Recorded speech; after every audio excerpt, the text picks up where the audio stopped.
atheism and Marxism in our institutions of learning that were originally intended to teach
Oh shit! No. Sorry guys, we're live. I didn't know we were live. See, Tyler's all jacked up tonight. We're 20 minutes behind. We've lost our minds.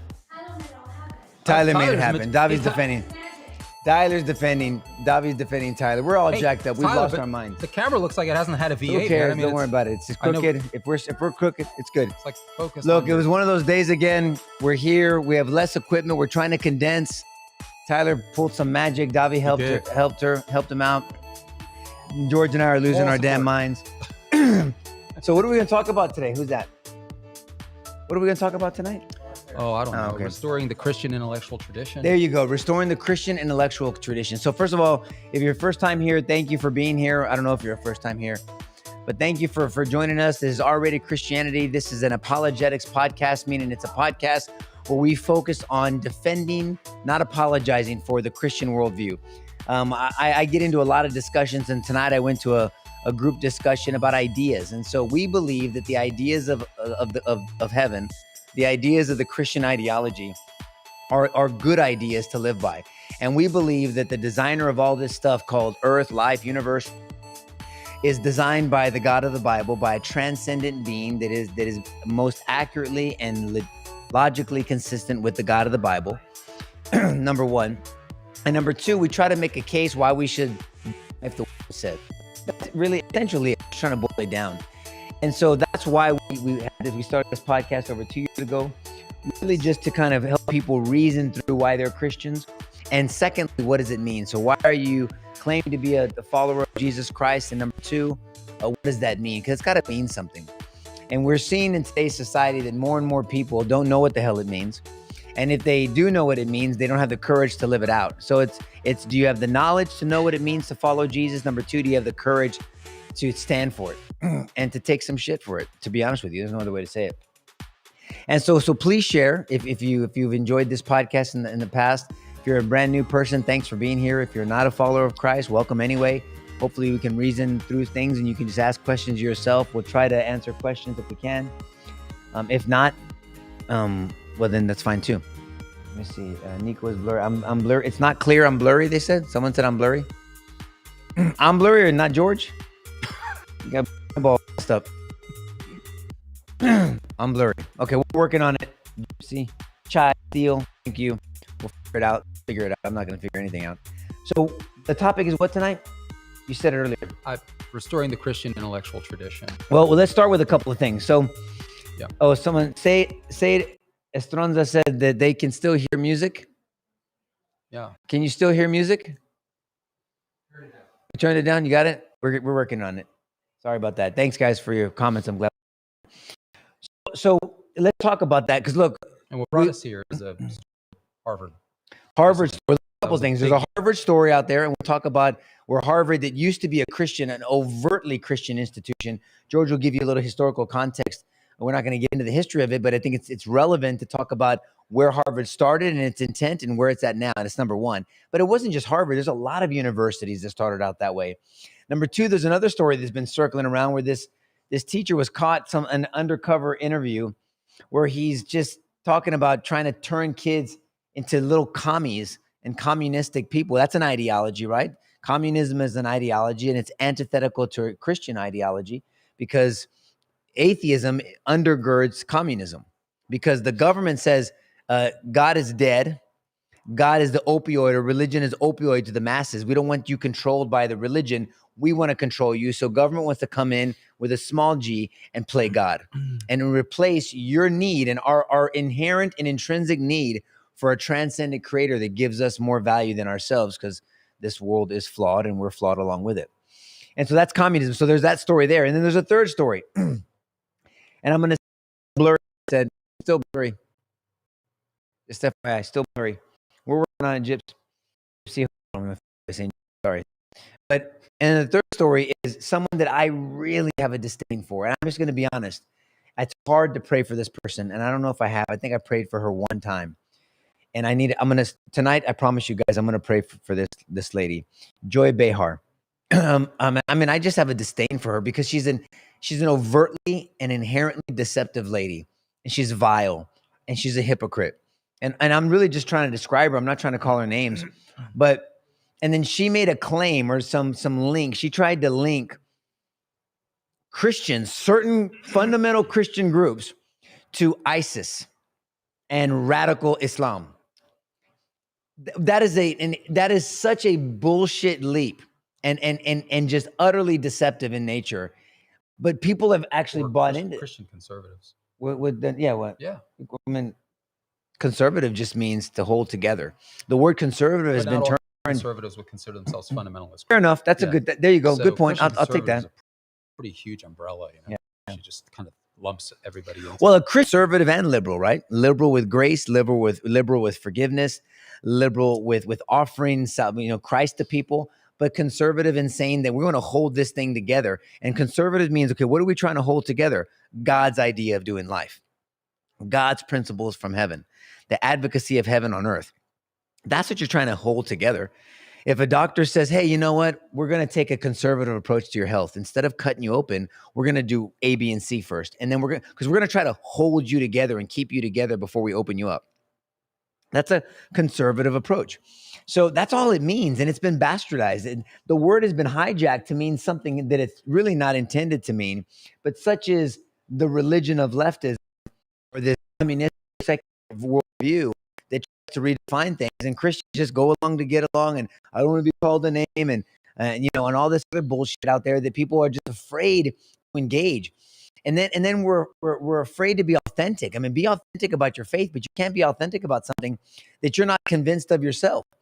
I made that point tonight talking to a group. I said, look, the church has lost its authenticity. So number one, it was too, had a stick up its ass, and it was acting religious, right? And that was the criticism for decades. And then all of a sudden they overcorrected and said, we want to be the cool kids on the block. Let me wear this and do that and accept this and be politically correct so we can be liked, and said, hey, you're a good Christian. You look more like us, versus saying, I'm not supposed to look like you. I'm supposed to try to persuade you through my advocacy, but also through my living to make you more like Christ. That's the difference, and pull you in. And then they overcorrected, and now they're woke Christians and progressive Christians. And Christianity, I don't like talking about anything other than authentic Christianity. I'm an authentic. I do my best to study and really try to be authentic. Valerie says it's still blurry and skipping. Oh, you're working on it? Internet? Really? It's still the internet? It's the internet? Okay, Tyler's working on it, guys. I'm sorry. But it started in the university, and it continues in the university. That's what's important to recognize here. Got it. And so now we come back to what we were talking about. So we got these stories. So let's do one at a time. And you wanted to start with the Harvard one? Very quickly, the reason Christianity spread like wildfire through the Middle Ages in Europe, Western civilization, through to Britain and America, is because the university system came out of a movement called the Scholastic movement, where the monasteries, which were Christian institutions of learning and worship, formalized disciplines of science and mathematics, and they did it for the glory of God. And so they formalized that system. It became the university system. It came out of the Middle Ages, going back to the 12th century or so. And Nico, it exploded. It was a great way to spread the gospel. It was a great way to say, hey, if God is an orderly and rational God, then we should expect nature to be orderly and rational. And so we should have systems, methods to be able to get at what's going on under the hood. And the more we learn, well, that'll just blow our minds, and we will return that awe and worship to God. It was all about giving God glory. So the university system was built around that basic premise. It was a religious incentive to do that.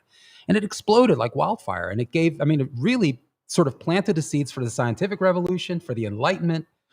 But the Enlightenment had a split. It had individuals who believed they should use their rational skills to give glory to God, to ascertain nature, like Psalm 19, verses 1 through 6. God left his handiwork and his signature throughout nature. Jeremiah 33, 20 to 26, and Genesis 8, 22, orderly patterns of nature, the sun, the moon, stars, laws of gravitation, etc. And so what you see is this explosion of the gain of knowledge.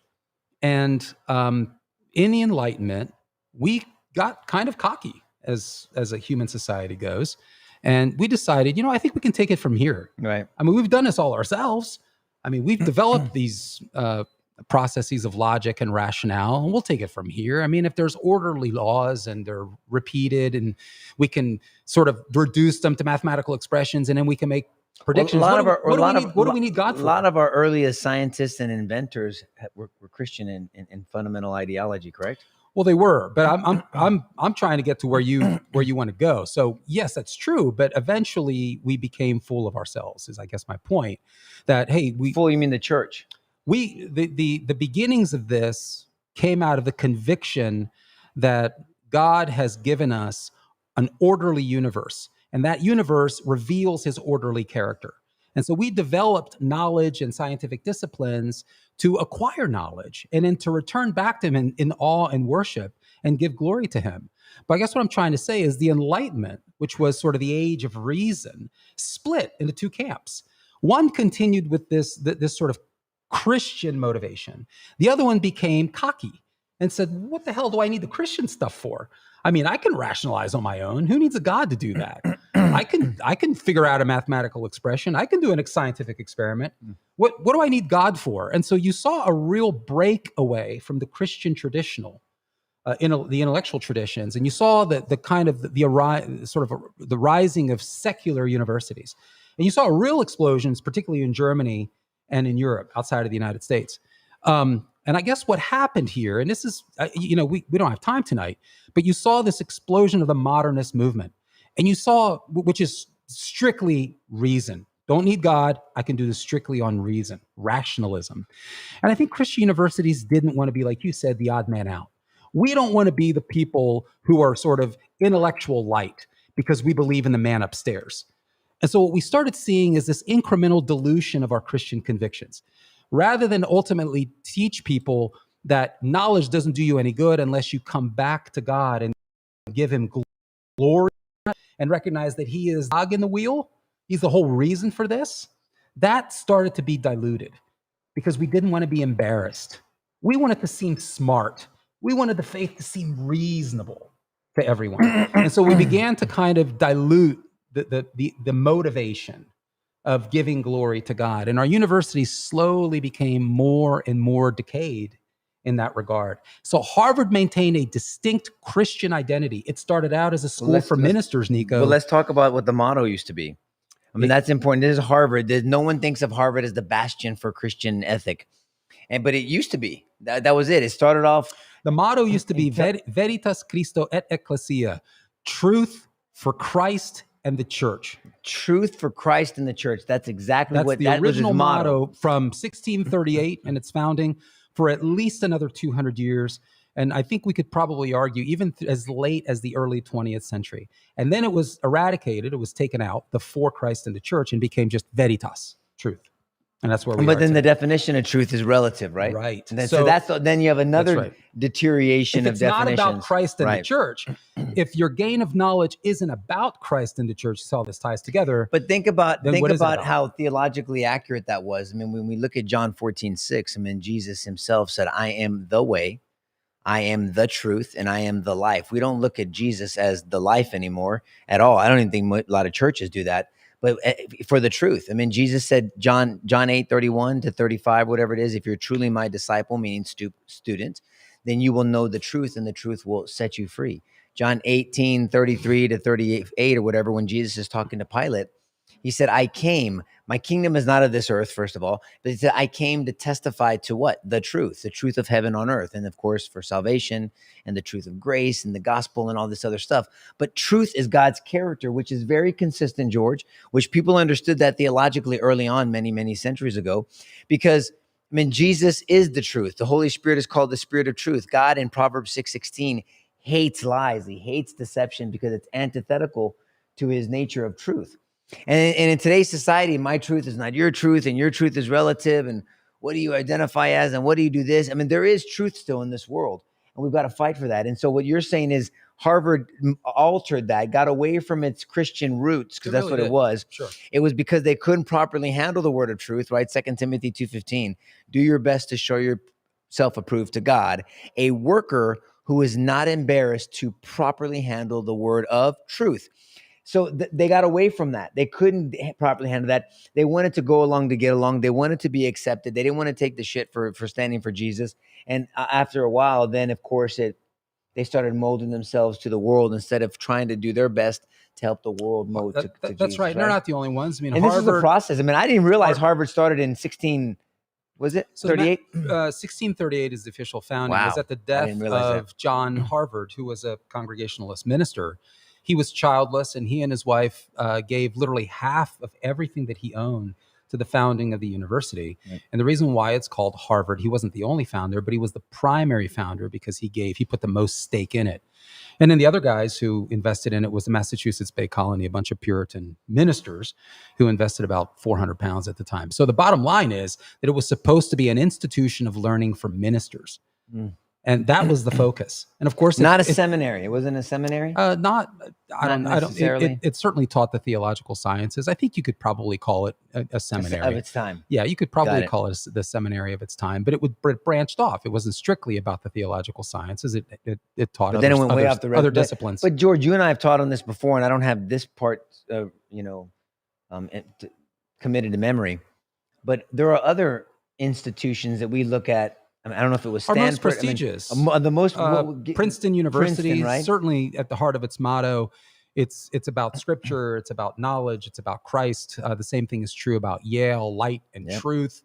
I realize it's across the water, but since we're an offshoot of England, Oxford University right. is the same exact thing. It's distinctly and overtly Christian. And it's not just, these are the most prestigious and oldest Ivy League schools of the country that all had that goal in mind, Nico. But it's not just that. I mean, I was talking to somebody recently from Northern Illinois University, and I brought that up, that their motto is means God willing. They back as recently as 1869. So this is the tradition of our institutions of learning in the country. We wanted people who would graduate with an appreciation that all truth is determined by God, and that all our disciplines, whether they're the social sciences or the sciences or any other discipline, is all about gaining knowledge and understanding and wisdom so that we can know God better, so that we can get closer to God in terms of appreciating him better, right? We're not going to gain salvation through reason, but we're going to appreciate more about his character. And that should make us want to worship. That's the whole point. And again, our most prestigious and oldest university, that in mind. So that change happening right now is the exact opposite. It's happened. What happened? It's happened for a while. It has. I mean, that historical backdrop gives us a lot of context to what the point is that Harvard finally went over and just overtly did it. So they hired a head chaplain who is Greg Epstein, atheist. I don't know how you're a chaplain. He's a Reformed Jew from the Bronx who was hired in 2005 as Reddy, a human chaplain. I like that. Yeah. So humanism is, again, everything is all about reason. You can rationalize your way to morality, right? It's all about human reason. But the problem is that human reason, the way it's being advocated, is unreasonable because it's logically inconsistent. If it's not attached to a transcendent, then it's attached to what? A subjective standard, invariably. Right. And so it's I really fascinating is that now he's not just a human. He is the head chaplain of some Harvard University. And you have chaplaincy, you've got a Christian chaplain, a Buddhist chaplain, Hindu chaplaincy, right? All religions are and all that nonsense. All of that stuff way to the university system. It's not just Harvard. This is replete across the American educational system. And so we talk all the time. You guys hear us talk about all kinds of issues going on in the country that are afflicting the nation. If we're going to really change those things, we got to start in the classroom. We really, really do. And this affects every church attender. We always ask, where's the church? Yeah. Where's the thing that needs to be said, look, guys, and just people are making comments. We know that we're having problems with the internet and things of this nature. Look, it is. It's about to 5 get minutes. Good. Okay, Tyler said in 5 minutes we're going to be crystal clear. All right. But here's what we're gonna do. There's Hold you there's to some it. guys in our men's Bible study that are really passionate about the ministry and what we do on R-rated Christianity and what we do in the men's Bible study. And we're gonna get together and we're all gonna kind of do a kind of a fundraising campaign, and we're just gonna bite the bullet and figure out what we need to do to get a website. I've been talking to people about getting a full website for ourselves, so we're not dependent on Facebook or Instagram or Rumble or this one or that one or Twitch or Stitch or whatever the shit's out there. We can still use those platforms to be out there and making connections to draw people in, but ultimately have our own website so we can have past shows. We can put new information. People are always asking for information, whether it's from the sidebar on Saturday mornings or here or from the men's Bible study. So we just need a kind of a hub of where we can work from. And we just can't be dependent on right now and social media and things going on. So we'll let you know. A few people asked last week, how can they help financially? We've never asked for a penny in over 2 years of doing this. I've never asked for a penny over 12 years of doing the men's Bible study. And but it's time. And so we'll cross that bridge when we get there. We just want to make sure that we can provide the best opportunity to continue to have these discussions and not worry about. We're transitioning right now. It's not a gender transition, thank God, but we're transitioning. It's a little bumpy, so hang in there with us. Yeah, right? just hang in there. A little bumpy. No bumps. I do want just for honesty. It is possible to be. There's a tradition called Christian humanism, because there are some overlaps. A lot of humanists believe in life and liberty and the pursuit of happiness and freedom and all of those things. A lot of those constitutional values. They just detach themselves, and an atheist humanist just believe, guys, that God has nothing to do with it. We don't need all this creator stuff. That's just a bunch of hooey. Christian humanists believe in all of those things, but they really believe in the power of reason, and sometimes they go overboard, where it's less about what Christ did and more about what I do. But to me, when I was investigating after my journey, and I was angry, and after my brother was taken from us, and all those things, the thing that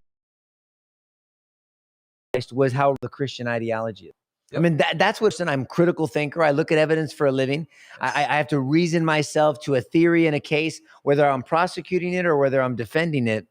If this thing freezes, they can still hear us, right? We're still good on hearing. Can you guys hear us even when it freezes? Somebody just comment, please, to make sure that we're not.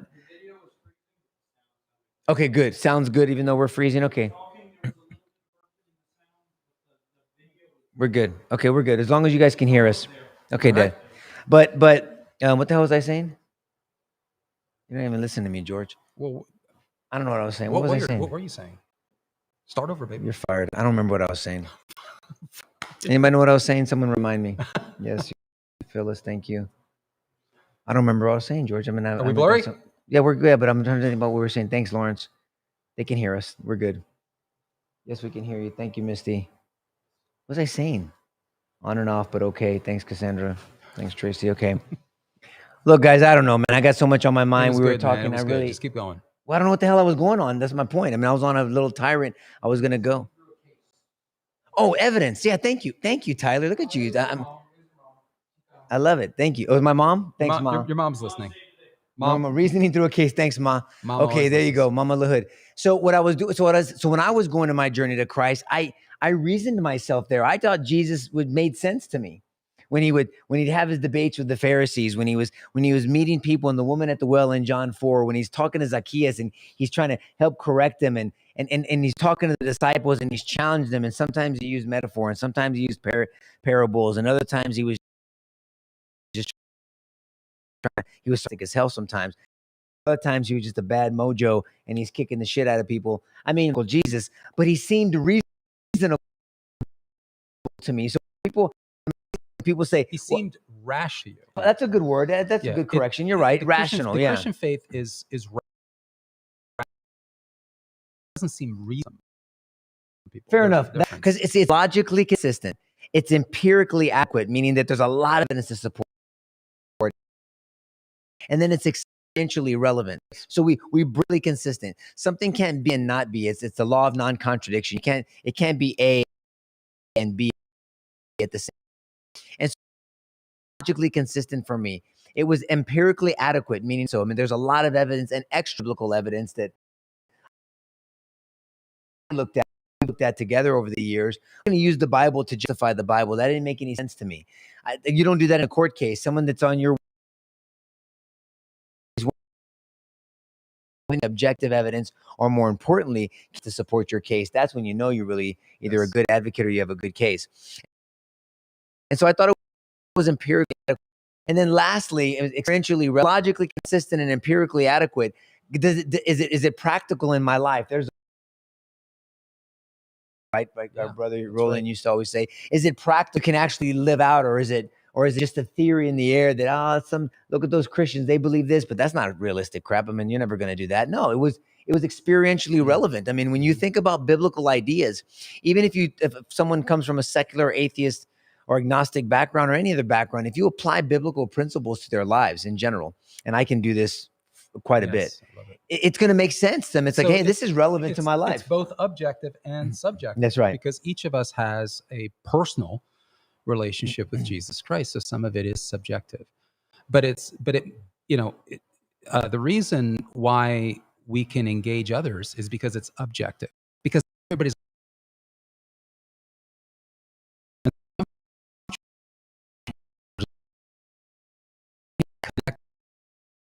how do we forge any well, we point to things that are general, things that are objective truth, facts that aren't mine or theirs, but they're just facts. We talk about real life, and they'll look at me and they'll say, yeah, I can relate to that. Sure, I can relate to that, because we're both human. We both live in human societies. Right. We both struggle with things that are going out there in the world that we can all relate to. So I love it. I love that the Christian faith is that rational, Nico, and it's that subjectively engaging. And it's, man, there's just nothing like it. So we don't just argue that Christianity is this great thing. We argue that the Christian worldview is far over and superior to any other. And man, on the evidence, the founding of the Western civilization intellectual tradition is entirely by Judeo-Christianity. I shouldn't say entirely, but vastly mostly. Yeah. And that's just irrefutable. So, okay, we see that changing. And so we wonder if society as we know it, these wonderful freedoms that we have, this amazing country, if it's here and it has its roots in a certain intellectual tradition, in schools of learning that pushed it to the masses, right? That taught it to the masses, and then tied it to learning in various other disciplines, chemistry, biology, physics, social sciences, history, you name it. Okay. Then obviously it seems to me the reversal would be to get rid of those things in our universities. And that's exactly what's happened. There's been an all-right intellectual tradition, and it's been replaced. And if we're going to see any hope for really changing this ship that is wayward right now in this country, Nico, we got to get those universities back. Yeah. We've got to get that high school classroom back. We've talked about this. We've talked about that our children, the battles in academia. Why do you think all these parents are going to these school board meetings? I mean, this is absolute insanity what's happened out there. And the Christian should be advocating for truth, whether you're looking at the science behind and the actual evidence behind masks or no masks. And even if masks were to work, which George and I have dissected numerous times on both sidebar on Saturday mornings and here, that scientifically the evidence is absolutely clear the cloth masks do nothing to stop influenza-like disease and viruses, things of this nature. And we've dissected the size of a viral molecule versus bacterial molecule and what that does, and how does the cloth mask really stop it, and all this. So all that aside, someone's still entitled to their opinion, regardless if it's backed up by objective evidence or not. But the militantness, I mean, look, have you heard what's going on in Australia? That's what I'm saying. Ideas have consequences, guys. It's fascist. I mean, talk about fascism. I mean, you're talking about forced vaccinations. I mean, there's something that, I don't know if the Atlantic is accurate or not, but a buddy of mine sent this earlier. People in South Australia will be forced to download an app that combines facial recognition and geolocation. The state will text them in random times, and thereafter they will have 15 minutes to take a picture of their face in the location where they are supposed to be. Should they fail, the local police department will be sent to follow up in person. That's right. That's absolute insanity. It is. Now, this is a shitty idea. I don't know anyone that thinks it's okay unless you're the one that's controlling the quote unquote police. For a democratic country to behave like that? Well, first of all, absolutely you barbaric, can man. you can put lipstick on a pig. It's bullshit. still a pig. There's no way that's a democratic country. Bullshit. It's definitely not a constitutional republic that we have. I mean, so that is, and this is where it goes when you don't have the liberties to make good decisions for you. Not even God. In our ideology, he's a gentleman, we always say. In Revelations 3:15, he's knocking on the door. In Luke 15, when Jesus is telling the parable of the lost son, that he lets the son go and experience life, and you can pick your choices, as we always say, but you can't pick your consequences. And then the boy on his own, after he screws up his whole damn life, he comes back to his daddy, and the grace of God is so powerful, he runs out to him. Now there's consequences. We're never told that he gets back his inheritance, but he never lost his identity as his daddy's kid. And so we understand this thing. And so God, he gives to the parable of the talents and give it. What do you do with it? The one person, buried it. The other person did something with it. The other person multiplied it even more. And he loves that type of that liberty and freedom to make wise decisions, because he doesn't want a bunch of robots or puppets. And then what do you do with what the freedoms that he gives you? Something might be permissible, but maybe not be beneficial, Paul says, right? And so we take all these ideas and principles from a biblical ideology and we apply them to this experiment called the United States. This is overwhelmingly in foundation and ideology a Judeo-Christian country. Overwhelmingly. I don't even care what anybody says. Our penal codes are based off of Christian ideology. Our three branches of government are based off Isaiah. I'm in Christian ideology. God is the king. The Lord is the legislator and the Lord is the judge. I mean, it's right there. It's there for us to read if we want to. I mean, so it's overwhelming. I mean, even our Constitution, our Declaration, there's references to a transcendent God and these inalienable rights endowed by our Creator. I mean, George and I talk about this. There's other people that do it also. We're not the first and maybe probably not the best, but we do our part. We talk about these things. But this in Australia is absolute insanity. It is. There's nothing Judeo-Christian about it. And does this sound good? That we want that little kids are going to be torn from their parents' arms and forced to be vaccinated or given that jab, that shot. That's a shitty idea, because number one, it's not a safe shot. And we've talked about that over and over again. The evidence is crystal clear about that. But number two, even if it was or wasn't, that's not your kid to peel away from somebody and jam some experimental drug into them. That's insane. Or to be made to stay home, or to be forced to download an app. And then when this is not going to end well, brother. No, this is how revolution Never mind starts. the health. Never mind. Tucker Carlson mentioned that last week, I think, or this week. He was saying, and you've mentioned this before on Sidebar, and you always say it with kind of a little bit of pause, because you don't want to come across like you're advocating this, because of course not. It's like the prophets of the old. Not that we're prophets. It's a warning. Sure. It's like, hey, wait a minute. Let's not forget our past. Let's not forget history. This doesn't end well when you take away people's liberties. 20th century. We were just talking about Harvard. In 1999, they published a book called The Black Book of Communism, which was written by a group of researchers, French researchers who would know, Stéphane Courtois and his research team. And it documented, Nico, over the last 100 years, the entire 20th century, we had well over, and I'm being conservative, well over 100 million dead because of Marxist and fascistic ideology, primarily communism, Marxism.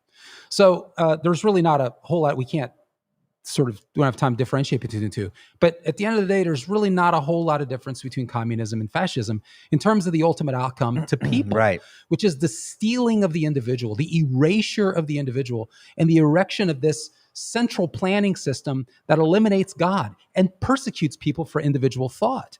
This is unbelievable what happened in the 20th century. We have lots and lots of documentation. Again, well over 100 million people dead.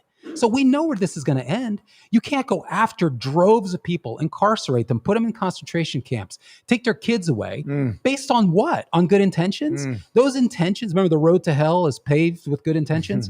These good intentions are rooted in mythology. But they're not good intentions. We know that. Millions and millions of people, Nico, in Australia, literally millions and millions of people in terms of the population. About a week or two ago, we had less than 1,000 deaths from COVID. Way less. And they are ripping lives away because of that. It's insane. What are that, 25 million people? People are not going to stand for that. Australians already How many people in Australia? I thought there was 500 deaths. I read earlier that it was 400, but I thought it's like 500 The official deaths. lag, according to Worldometers, when I looked, was 994. Okay, 1,000. It's gone up. It's gone up by then. Anyway, so what? Are you kidding me? You shut down a country? You rip kids away from their parents? Hello? I mean, this What is is that? out. That's This is 25 million people? this is out of I control. don't know how many people are there. We don't know. But I heard it's 25 million. I didn't check the population. Well, overall. look, I if know it it's in is the millions. 25 million, it's like a 0.00004% of a percent. Don't forget to multiply times 100. But I did. Doesn't matter. It's inconsequential. You can't. Times 100. It's negligible, Nico. You can't steal people out of their homes. You can't take their kids away. Why do you you can't multiply by 100? because you're trying to get a percentage. Okay, thanks. If you don't, it's a ratio. Got it. Anyway, but I digress. But anyway, you can't do that to human beings. I mean, they're going to revolt. They're already revolting. They're in the streets, and rightly so. And I hope they're successful. And I hope they throw those assholes out of power. This is outrageous. So, okay, why did that happen? What's going on? Could that happen here? The institutions that sort of paved the way to teach the population that there's a God, that I have a responsibility to him. I've got a responsibility as a result to take care of myself, and I've got a responsibility to my neighbor. Okay? Sermon on the Mount, 10 Commandments. Those principles have been enshrined in our educational system from day one. Because they know that's the philosophical bedrock to a thriving society. Yep.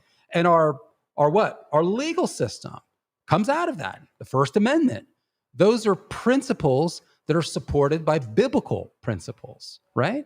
Freedom of speech, religious conscience, right? Freedom of association. Yes. Where does that come from? So the point is, we've eroded that philosophical bedrock. The irony is the First Amendment was there to protect journalism and media, to be able to hold leaders accountable, and they're using it, the media, ironically, mainstream at least, is doing their best to partner up with this very communistic or fascist ideology to squelch the same amendment, number one, that protected them. That's the irony. Talk about the ability to express dissent. That's right. To a government that's gone off the rails. Skepticism. Right. That we need to have those avenues constantly open so that we can restore the rule of law through rhetoric. Because the other alternative, you restore the rule of law through revolution. Who the hell wants that? Nobody wants that. There's two ways to control people. Number one is through force or through persuasion and conversation. This country was established on the idea of through persuasion and conversation. And that's why the First Amendment was established. So you could be skeptical, so you could question your government, so you could air your grievances, so you could have a motive and a way to air those grievances even against your government, to have a press come in and media to come in and hold our leaders accountable. That's truly what it was. I mean, it's for the media because we didn't have the social media we had now. So we needed an objective and an honest press industry, I don't know what is, profession, to hold our leaders accountable. Period, end of story. And that's been bastardized. The freedom of the press, absolutely, Nico. But I mean, the freedom of the citizen, right? I don't have to have a press badge to speak out against the government. Right. The freedom of the citizen, and this went to the church. Our pulpits were loaded with ministers who were looking at what the government was trying to do at any given time, secular movements in society, and they were holding up the Bible as a standard, and they were warning their flock that there was a mismatch and that we needed to be vigilant. We needed to teach our kids. We really did. And this needed to find its way into the classroom. Remember, lots of Christians the majority of Christians are sending their kids to public schools. Well, brother, here in Northside Independent School, I had a talk with a parent tonight. And I mean, a little girl didn't want to wear a mask. The parents didn't want her to wear a mask. I think it was Northside. I'm going to put that caveat there. I'm almost positive it was Northside Independent School District. I mean, put her in a conference room by herself. I mean, the way they're treating these kids and the fear mongering and the control. I mean, let me tell you something. It drives me, man, I don't want to use the F word. It drives me ape shit to see a kid in a mask. I saw this. I mean, this couple, they're in the parking lot of a grocery store. In the parking lot, they're wearing their masks. And the kid, the 18-month-old, the 2-year-old was wearing a mask. What are we doing here? I mean, a 5-year-old, a 10-year-old, anybody, first of all, but these children, there's nothing beneficial. It's harmful. We have the data. We have the objective data to establish. It's not our opinion. It is outrageous. You know, it truly is outrageous. It is outrageous. And it incenses me because of what we're doing to our kids. And kids are just trained just to wear a mask. Self-control wasn't on the list of the fruit of the Spirit, It would take a lot of restraint Wow, from me. man. It's unbelievably unjust. And the only way that's going to change, and we see it happening. We see it happening here, right? We see changes where parents unite. Seriously, where parents unite to counter these insane, unhinged school boards. It really does have an impact. That model should what? I mean, it should be adopted to universities. We were just talking about Harvard. I mean, the idea that Christian parents would send their kids there, pay for their tuitions to the tune of well over $100,000. I think most likely over $200,000 for a 4-year degree, half of which is probably online. That's an outrageous use of money for a university that not only advances atheistic principles, but spits on the very principles that founded it. That's outrageous. We are subsidizing revolutionaries, which brings us to the guy in Sacramento who said that he wants to spend, or he does spend, he's been fired, thank goodness. Oh, he was fired? He was fired. Gabriel Geip. That guy's a dumb dick. I mean, I'm going to tell you something. I don't know how else to say it. He was insane. And you seen the picture that he showed, that he takes pictures. He purposely is trying to build strife. And I'm going to look, and I don't use this word here, but I mean, I'm not like I don't use it, but I don't use it on this show. So I always respect some of the audience I know. But I'm gonna tell you what he said. It's a quote. He controls the kids by, excuse my language, get ready, cover your ears or whatever. I'm making a quote here, by scaring the fuck out of the kids. That's exactly what it's a quote. That's what he says. That's how he controls them. This is an advanced placement government. God, man, nobody's checking on this guy. This guy's insane. I mean, he's totally training these kids to hate this country. It's deliberate. He knows what he's doing. He says he only has 180 days to turn them into revolutionaries. His classroom is filled with flags to Antifa, Mao flags in his classroom. I mean, really, is this BLM, sound like a really great idea? There's only two flags that should be in a school here in Texas: the American flag and the Texas flag. That's I know this is Sacramento, California, but yeah, it's still America, right? Yeah. So that should still. He's in California. Well, I'm saying here in Texas. I'm with you. But I think it's a good idea for California. Well, in California, it should be the American flag and the California flag. Yeah, go figure. Yeah, that's what I think. Yeah, good luck. That's it. Not in this guy's classroom. If they're your kids, you teach them the way morally you want them to go.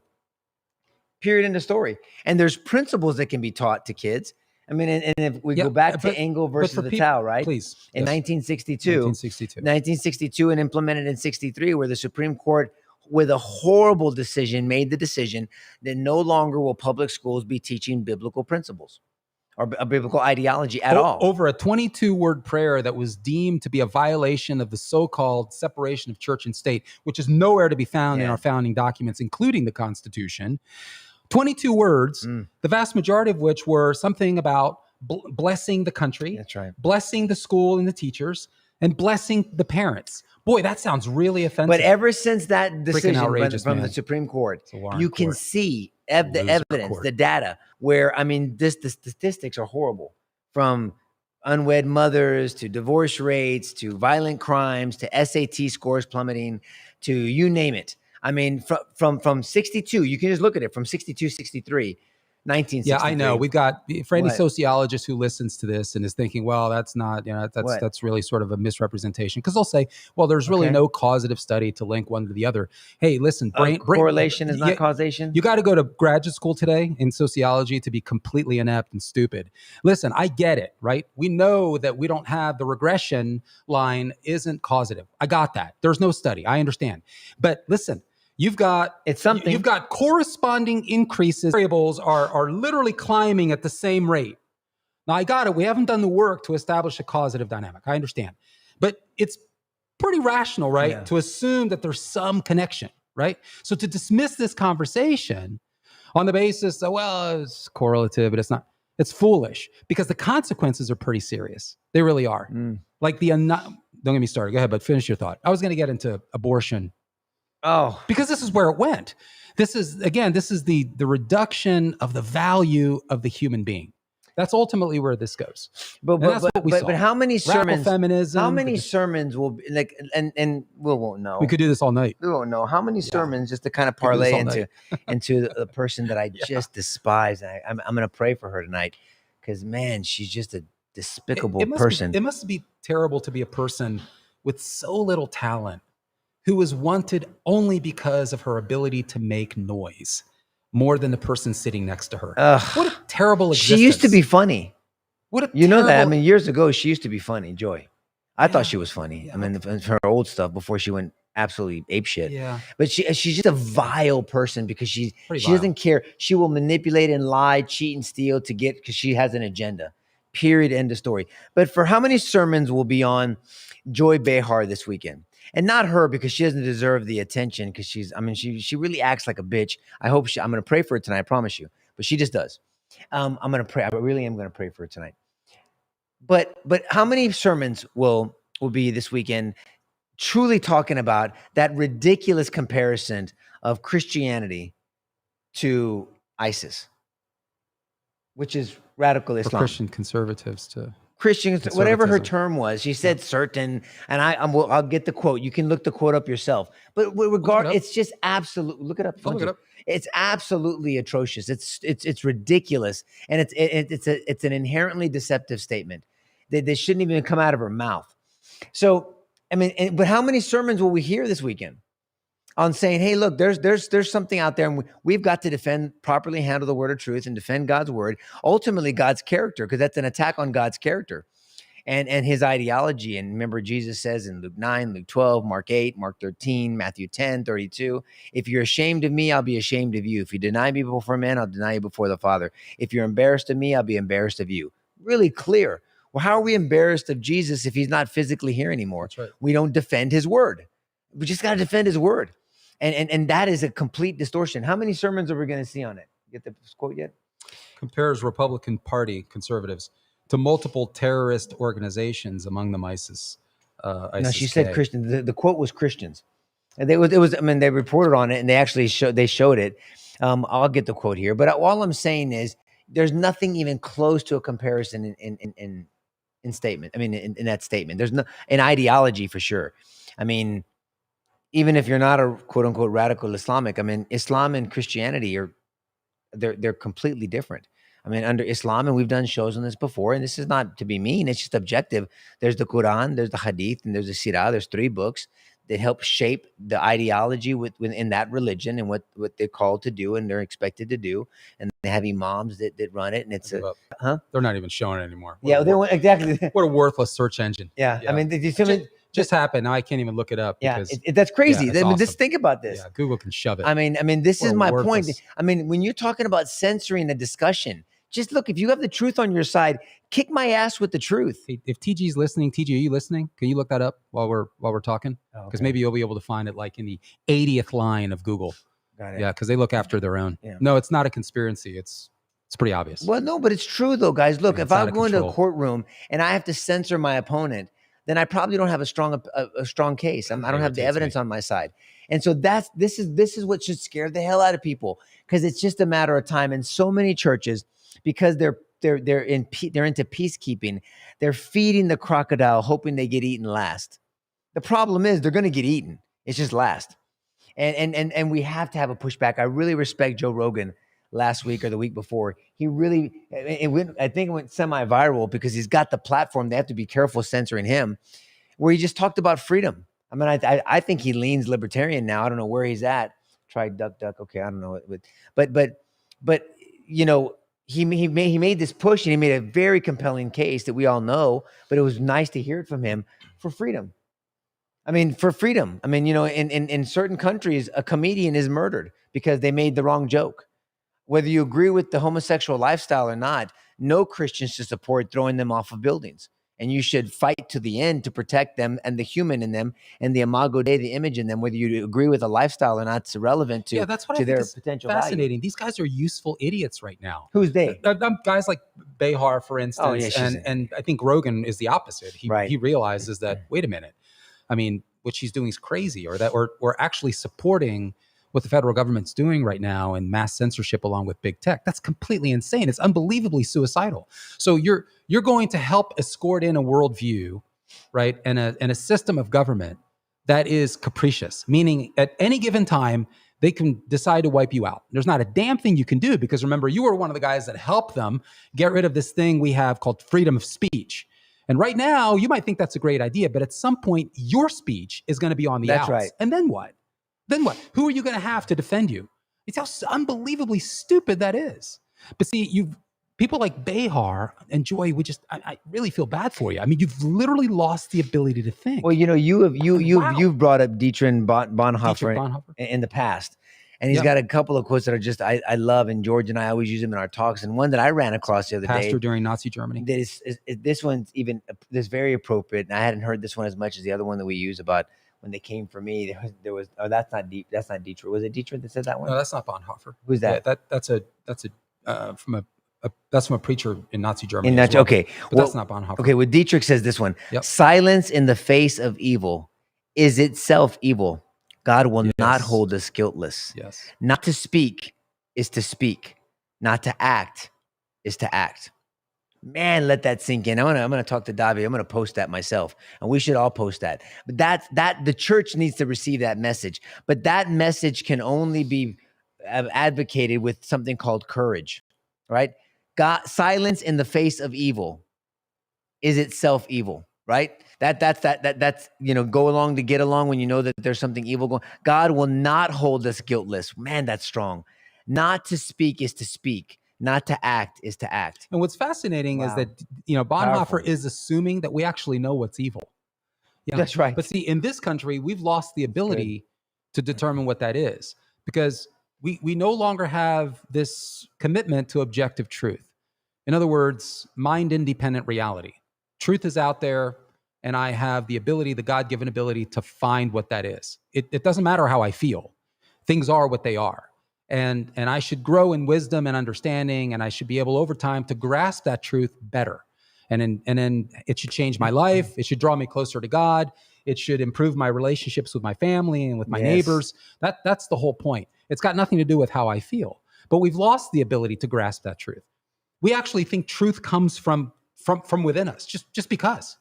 So this is what we mean by post-truth or hyper-postmodernism. The idea that truth can't really be known, and it comes out of me. Think about that kind of world. Does that sound like a great idea? So we have Pissy, Mary, and Jimmy on Tuesday. Pissy. They're in a really bad mood. Do you want the world, right? Do you want them to determine the world? Multiply that times a couple billion. A bunch of people in a really bad mood. But they're not wrong because truth is subjective. That's insane. There have to be objective standards. Let me tell you, subjective truth, you go to the jungle. The lion's truth is different than the zebra's. So the lion doesn't have a moral compass. The lion doesn't have an objective, transcendent truth. The lion sees the zebra and he doesn't go, hey, Ralph, you think that's someone's wife? I bet that's someone's daughter. That might be someone's sister. He didn't give a shit. No, the lion goes after the zebra and kills the zebra because he can and because he wants to. There's no moral compass that he's tethered to. He's not reasoning through that decision. He's just instinctively acting in his animalistic instincts, and he's going after a zebra because he can and he wants to, and he's satisfying an urge. That's what we come to. When we don't have objective, we don't have a transcendent standard that's objective, then it becomes a jungle. And are we not seeing that in society to an extent? The universities abandoned a commitment to objective truth. And so this postmodern notion that truth is really sort of a social construct, whatever you want it to be. And what we're seeing today is really a result of that. Because remember, we are graduating individuals with that mindset. And they're going to fill boardrooms and they're going to fill classrooms and courtrooms and they're going to fill churches. Yes, that's right. They're going to be your pastor one day. Isn't that great? That's so exciting. And we wonder why things are the way they are. So the church has lost its ability in many ways to kind of push a counter narrative and say, wait a minute, that's not true. That's a total dismissal of what the Bible says. See, we just don't know. So Bonhoeffer assumed, Nico, that we actually knew what was truly good and what was truly evil, and that people were just scared. I think that people are not just scared today. I think they're schmucks. That's the problem. Our churches, God help us, are filled with airheads. We don't know what we believe. Anything. We don't know what we believe anymore. Anything. We're filled with all kinds of stuff. As Reagan said, it's not that the liberal is ignorant, it's that he knows so much that isn't so. So there's so much we think we know that we actually don't. So how do we change this? And it really starts with the individual. I've seen some great things locally with parents pushing back on school boards using evidence. That's right. Using argumentation. That's right. And common sense. Using their God-given constitutional rights. This is how we change this society. We've got to see more and more of that, not just locally, but nationally. I think there's hope. But we got to get off our asses, man. Remember And Hosea pastors- 4:6, my Yes, people perish for lack of knowledge. Remember that. It's undergirds us. Ignorance is not bliss. Ignorance is dangerous. And then when you put ignorance with an agenda, then it's destructive. What about pastors? What about I mean, wouldn't that pastors? be unbelievably powerful if Think there's some pastors, balls? if preachers across the country could unite? Yeah, but everybody wants the spotlight. Hell of a press not all of conference. them, you know. I wish they would unite around the biblical truths of Christ, and that they would represent heaven. I mean, you know, look, it's a scary time, but it's an opportunity for us to really rise up, and I think people are doing that. We need to have courage. You're not going to do it without courage, and so I mean, I think it's something I think we need something to pray for with the intensity, with the funding, and with the information. Meaning, it needs to be an informed movement, something analogous. And please don't get caught up on the particulars here. I'm using it as an analogy. Something analogous to the Tea Party 2.0. Okay, something that potent politically, Nico, where church leaders, and I don't mean just, I'm not talking about some bogus interfaith nonsense. I never thought any value at all in this interfaith nonsense, because you come to the table and you have literally diametrically opposing views of who God is and what he's like and our appropriate response to him. So the interfaith stuff, I think, is nonsense. I'm talking about within Christianity. Within evangelical Christianity, if there was true unity, Nico, among pastoral leaders, you know, university professors, a coalition of thought leaders within Christianity that could come together, a well-funded, well-informed, well-motivated movement, that's what it's going to take. And movements that then sort of seep down to the grassroots, motivate or teach parents how to sort of organize, because the left can organize. They're very good at organizing. They organize over unbelievable stupidity. But our problem is we might have the truth from a conservative perspective, but we don't organize. Yeah, we need more R-rated Christians, right? To talk about to have raw conversations about real issues that lead you to a redemptive relationship. You've been a politician. Why don't I've been a conservatives public organize servant. better? I can't stand politicians. I've been a Why do you think conservatives don't organize better? Because they don't have any courage. They don't have no balls. I mean, and we talked about that a little bit tonight. It was true. You know, I mean, you know, people that are, you know, they don't like people in tattoos or any they. questions? I mean, no. Well, look, I mean, you know, they don't want. They have this idea, and we allow them to fit people that. I mean, look, I mean, we get criticized by religious folk all the time. All the time. And so be it. You wonder why. I mean, Jesus hung around some broken ass people. You think Jesus was uptight walking around saying thou, though he didn't talk in King James, and he wasn't uptight and he wasn't a prude. He was real. He was authentic. He had these bikers, these equivalent to these biker, you know, gang members following him around, these fishermen that were all broken and cutting off ears and wanted to kill everybody and using slang words and all kinds of jacked up shit. I mean, these were broken ass men. And he was one of his indictments was he was a friend of sinners. It was scandalous, right? But grace abounds. And so we continue. So you either have this uptight person that doesn't know what Christianity really stands for, or you have the other side of it, the overcorrection where we're trying to humanize God when God is trying to heavenize us, right? So, and that's the struggle, right? God wants to heavenize us, to give us heavenly perspective through Christ, with the work of the Holy Spirit in us. And we're trying to humanize God like the Greeks did to Zeus, and we create all this bullshit fake gods. And so, as you have always said, and I love using that line, that you can turn Christ into a false idol. Yeah, you really can. If you give And him it's easy to do. characteristics and you make him something he's not, It's easy instead to of do. accepting him the way he is and was when he was on this earth, then you're making him into a false idol. Yes, that's right. That's right. What's going on with Aaron? I don't know what's going on. You made 2 comments, Aaron. I mean, if we're going to finish up. You're talking about your mom. I don't know what you said earlier, brother, because I don't have enough information about. You're always mad at your mom. It depends what you're mad about. I mean, you can have righteous anger towards your mom, even though she's your mom, but you can have respect for her. It's learning what to do with that anger if it's righteous. If it's unreasonable and you have a blind spot, pray against the blind spot. Ask the Lord, say, Lord, if I have a blind spot, pray for wisdom. James 1:5 on how to share whatever your issue is with your mom. Ephesians 4:15, speak the truth in love. Those are the principles. And then Matthew 18:15, go to your mom yourself. If you can't do it one-on-one, then follow Matthew 8, 18, 15, 16, 17, and bring someone else in to mediate that. Nico, I wonder, is Aaron, are you in a church family anywhere? Yeah, I don't know. Yeah, I mean, we don't need details, but yeah. Are you in a church family? Do you have good and godly people who are rooted in the word that could give you good counsel It on looks this. like he's got a family, man. It's the way Yeah. I've been treating her. I Yeah, have no I mean, right to be mad. I Well, was- I I don't know was- what that means. If you don't have a right to be mad, then pray against your unreasonable behavior. First of all, if you're admitting you're being unreasonable, good for you. And that's humility is the first step in repentance. And so yeah, I was gonna you say, repent from that. If you already know what's wrong, Just repentance repent. sounds like a Yeah, great man. place to start, brother. And you obviously have the guts and the courage and the humility to type it in front of everybody who wants to watch it.